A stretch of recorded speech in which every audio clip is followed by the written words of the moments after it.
Prikazat ćemo obračun ulazne kalkulacije od ino dobavljača koji uključuje carine i ulazni PDV, uvozni PDV. Zato nam je potreban, zato sam napravio novi modul, jer standardan ODU landed cost nema opciju definisanja obračuna po carinskim tarifama. Ovaj modul omogućava praktično da se u kategoriji ili čak direktno u samom artiklu definiše carinska tarifa i da se taj nova vrsta obračuna troškova kod landed cost ODU-a napravi. To ćemo sad demonstrirati. Ovo je ulazna faktura dobavljača. Imamo auto, vis-a-vis carinski stopa, njegova stopa je 15%, a računari su stopa 5% carinska.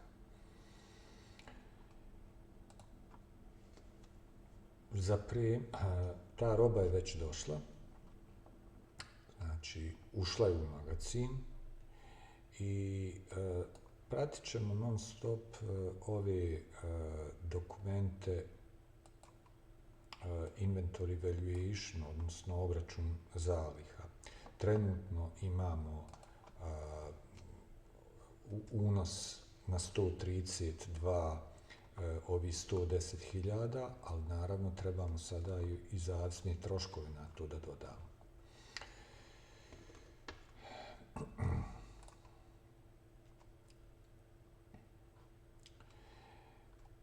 Opcija automatske generacije zavisnih troškova nam napravi ovaj prazan dokument.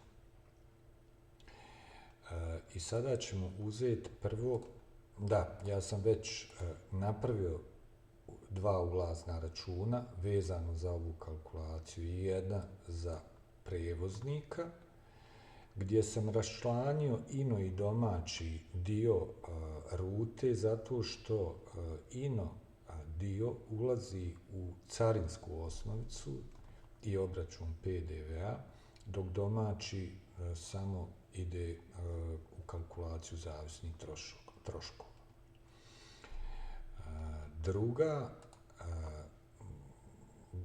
Druga stavka je faktura špeditera, koja sadrži troškove špeditera, carinsku naknadu koju smo dobili na carinskoj deklaraciji, broj ova AB 1099 i ovaj obračun PDV-a. Znači, ovo su dva podatka s carinske deklaracije. Vratimo se sada na ovaj dokument. Znači, da ponovimo. Ovdje imamo već pripremljen prazan dokument obračuna landed cost, odnosno obračuna uvoznih troškova.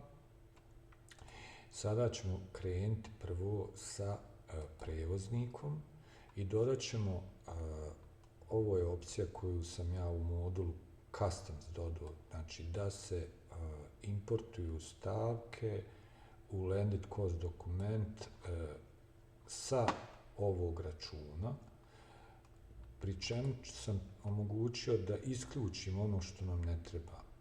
Prvo ćemo napraviti obračun zavisnih troškova za ovu ino rutu, da bi imali dobru osnovu za obračun carina. Vidimo je li to stiglo. Nije, jer nisam još potvrdio. Znači, idemo sada to potvrditi i pojavit će se ovdje novi obračun zaliha ovdje od 3000 maraka koji je razbio prevoz na stavke, na ove artikle.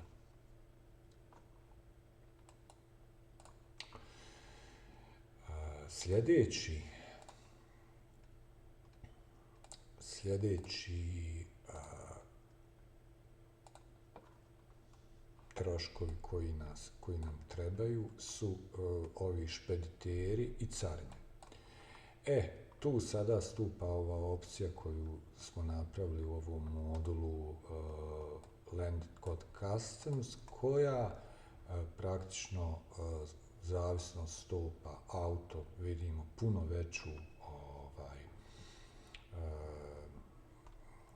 veći iznos je raspoređen zato što je stopa carinska 15, dok je ovdje stopa 5%. Dok što se tiče ove špediterske, ona ide po vrijednosti stavki i ona isto proporcionalna baznoj vrijednosti ovoj stavke računar, odnosno auto. Da ponovo odemo na obračun zaliha. Sada smo dobili novu stavku, ovu 12.164, gdje je on rasporedio troškove špeditera i carine.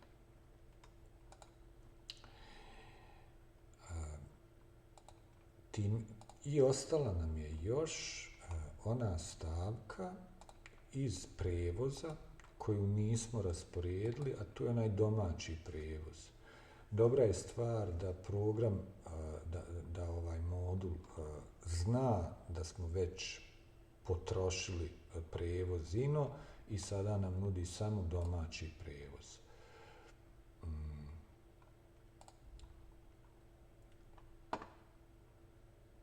Sada ćemo to obračunati. Što je problem?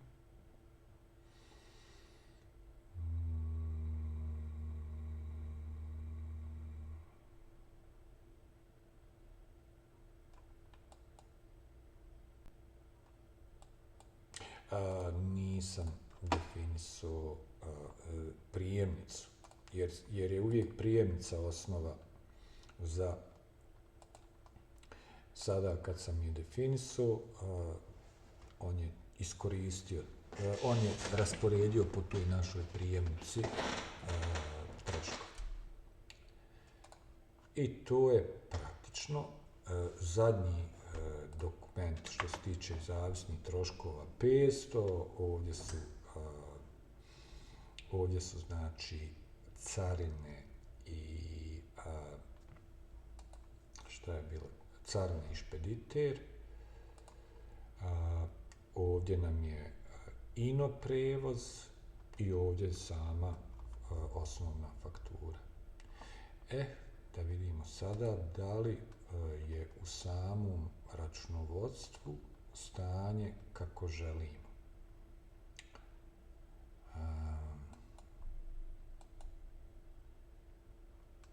Što nam je ovdje minus?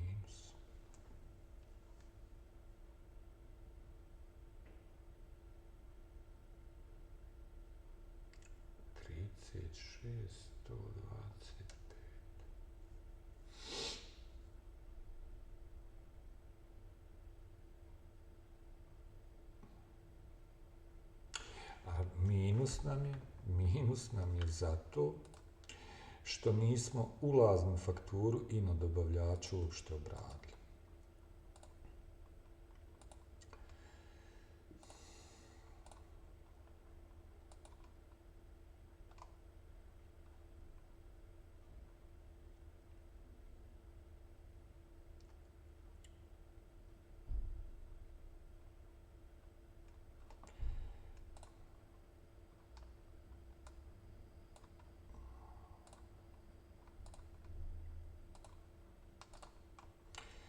Kad smo obradili ulaznu fakturu dobavljača,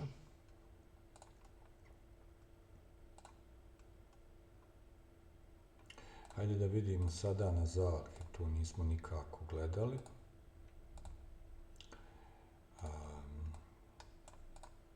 Na zalihama imamo ove banane, zaboravite, ovo je nešto druga vježba.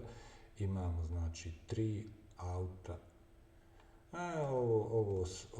ovo je sve zbrkano jer sam ja ranije radio testove, a nisam, na ovo se ne možemo osloniti. Ali se možemo osloniti na glavnu knjigu. Idemo sada ponovo na glavnu knjigu.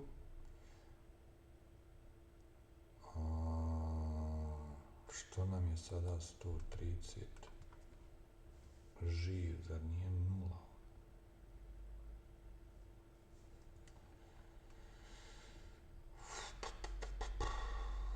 Sad imamo ovu ulaznu fakturu 50-60.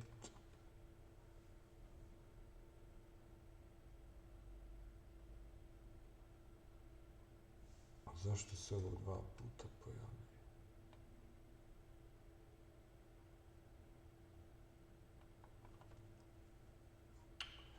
Jedna je obračun zaliha gdje se zatvara i to se nulira. Znači jedna je ulazna faktura 130 pa se ona zatvara i prebacuje na 132. Špediter, carina, PDV je otišao na pogrešno mjesto. O tome se radi. Znači, PDV nije dobro setovan. PDV nije, ne voza se preko 130. To je čista četvorka obaveza. Odnosno, čuvene obaveze. To je 271. 271.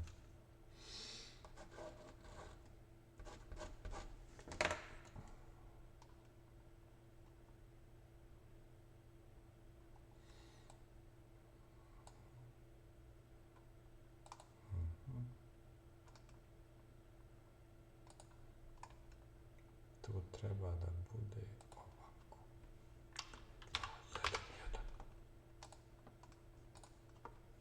271.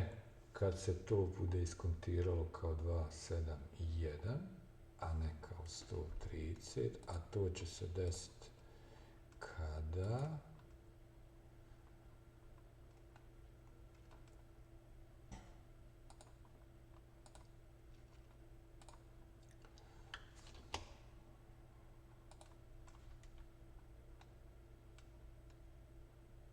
moramo otvoriti novu kategoriju PDV.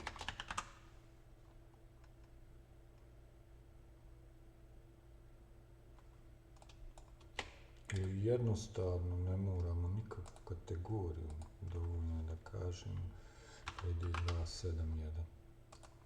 I to je to. I to će traži nam tu kategoriju. PDV ćemo napraviti. Pa ćemo i ovdje staviti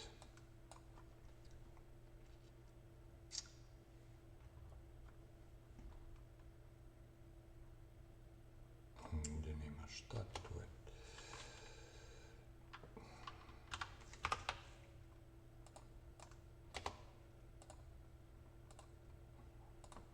dobro. Bitno nam je da je ovdje direktno definisano da je dugovna strana 271 i kod narednog će to ići baš tako kako želim. Možemo to i probati. Otićemo sada u špeditera. Ovu stavku ćemo vratiti u pripremu.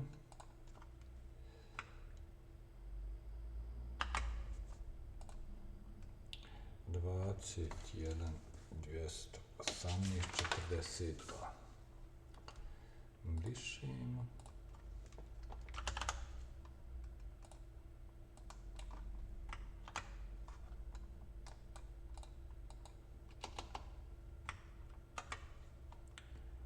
Ovdje kažemo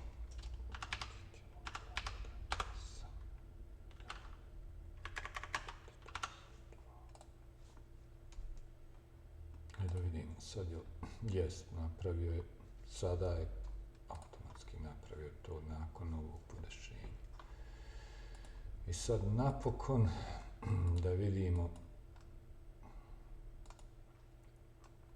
ovo nas ne interesuje, idemo sada, evo ga, sad su obračun troškova je na nuli, a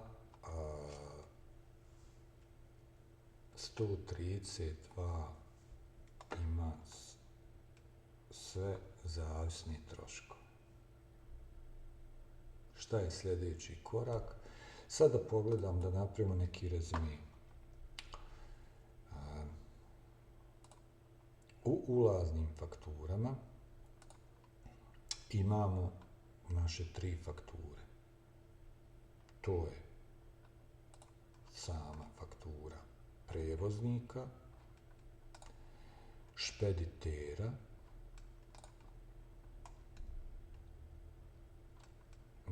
odnosno ona prva je bila ino dobavljača robe i ovo je bio prevoz. Faktura, čitav uvoz je povezan unutar ove prodajne narudžbe gdje se vezuju svi landed costs. Svaki od tih zavisnih troškova ima svoje financijske rasporede koje je program napravio, gdje smo, da bi što kvalitetnije rasporedili troškove carina, prvo uradili samo prevoz ino ukalkulisali, pa smo onda ubacili carine i špeditera i onda domaći prevoz.